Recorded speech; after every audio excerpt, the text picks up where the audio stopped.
নমস্কার বন্ধুরা, কেমন আছেন সবাই? পিউয়ের রান্নাঘরে সকলকে স্বাগত জানাই। আজকে নিয়ে এসেছি নতুন একটি রেসিপি, সেটি খুব কম সময় এবং কম উপকরণ দিয়ে রান্না হয়ে যায়। Butter garlic chicken. এই চিকেনের রেসিপিটি আমরা স্টার্টার হিসাবে বা মেন কোর্স হিসাবে সার্ভ করতে পারি। খেতে জাস্ট অসাধারণ লাগে। তাহলে তাড়াতাড়ি করে নেওয়া যাক বাটার গার্লিক চিকেন। সবার প্রথমে চিকেনগুলোকে ছোট ছোট করে কেটে ভালো করে ধুয়ে রেখেছি। এবার ওর মধ্যে দেব নুন, গোলমরিচ আর কর্নফ্লাওয়ার দিয়ে ভালো করে মেখে নিয়ে ম্যারিনেট করে রেখে দেবো।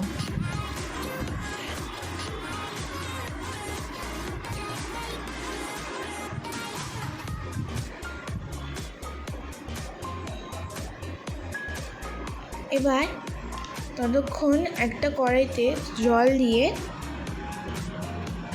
চিকেনের হাড়গুলো দিয়ে 2 মিনিটের জন্য ফুটিয়ে নেব।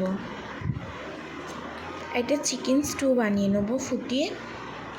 2 মিনিট বাদে ঢাকনা খুলে দেখব যে অনেকটাই জল কমে গেছে,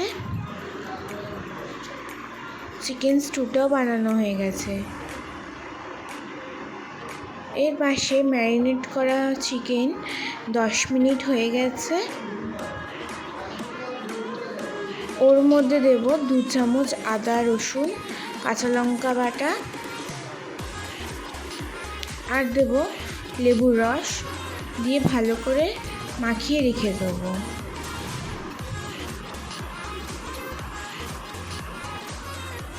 এইবার কড়াইতে 2 চামচ বাটার দিয়ে দেবো।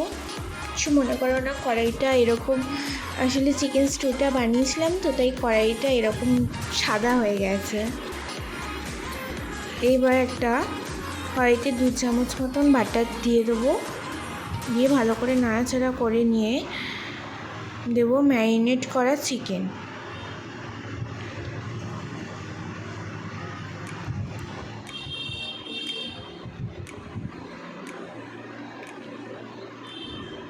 সব চিকেন দেওয়া হয়ে গেলে কিছুক্ষণের জন্য রেখে দেব।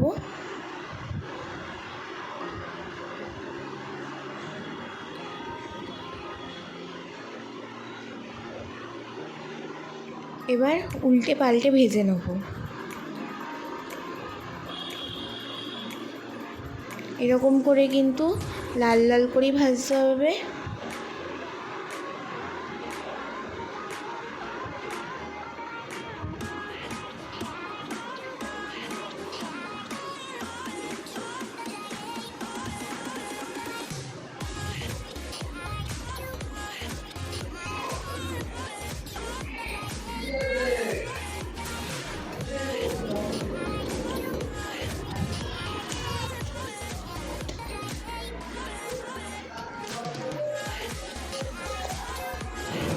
ভাজা হয়ে গেলে এবার তুলে নেব। আবার আমি সেমভাবে দিয়ে দিচ্ছি ম্যারিনেট করা চিকেন, এক এক করে দেব।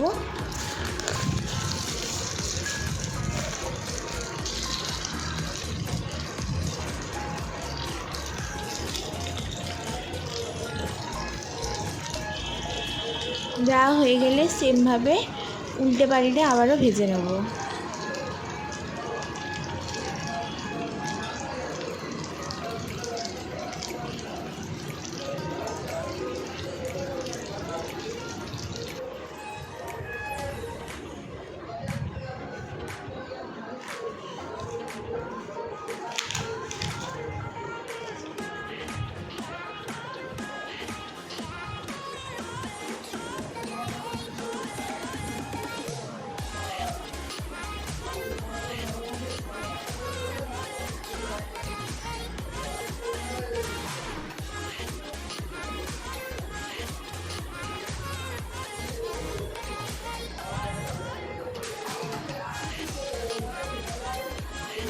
উল্টে পাল্টে ভাজা হয়ে গেলে এবার আমি তুলে নেবো, আর একটুখানি ভাজবো।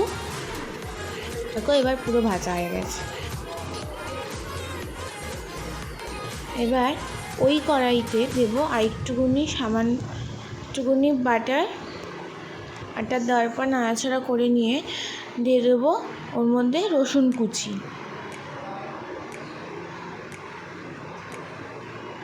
রসুন কুচিটা ছেড়ে নিয়ে দেবো ওর মধ্যে অল্প নুন,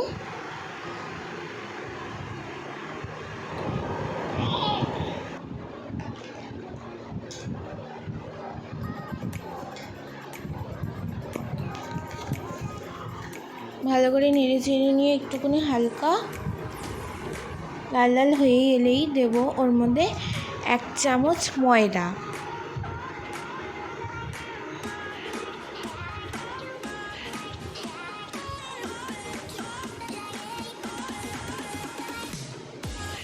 ময়দা দেওয়া হয়ে গেলে দেবো এর মধ্যে যে চিকেন স্টুটা আমি করে রেখেছিলাম সেই চিকেন স্টুটা দিয়ে দেবো।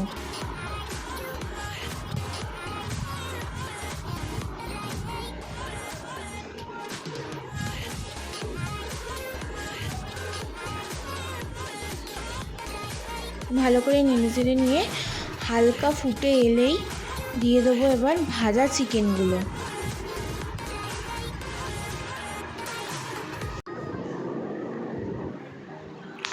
এবার একটুখানি নেড়ে চেড়ে নিয়ে ওর মধ্যে এবার একটু 2 মিনিটের জন্য ফোটানোর জন্য ঢাকা দিয়ে দেবো।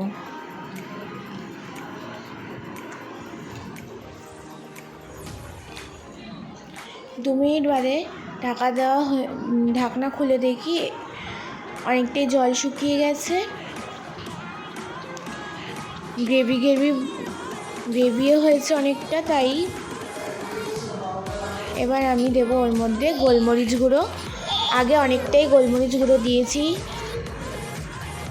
2খানা কাঁচা লঙ্কা দিয়েছি, তাই এখানে আমি দিলাম 1.5 চামচ মতন গোলমরিচ। তারপর দেবো অরিগ্যানো,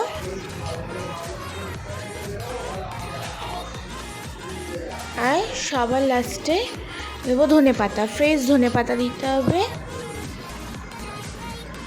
ধনেপাতা দিয়ে নাড়িয়ে ঝাড়িয়ে নামিয়ে নেব।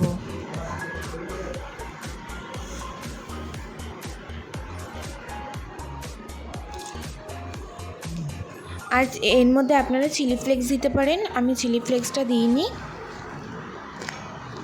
আর আমার আশা করি আমার আজকের রেসিপি ভালো লেগেছে, সকলে বানিয়ে খাবেন। আমার ভিডিও আপনাদের যদি ভালো লেগে থাকে please like, comment and share. অবশ্যই চ্যানেলটি সাবস্ক্রাইব করতে ভুলবেন না। আজকের জন্য এইটুকুই, পরের দিন আবার নতুন রেসিপি নিয়ে হাজির হব।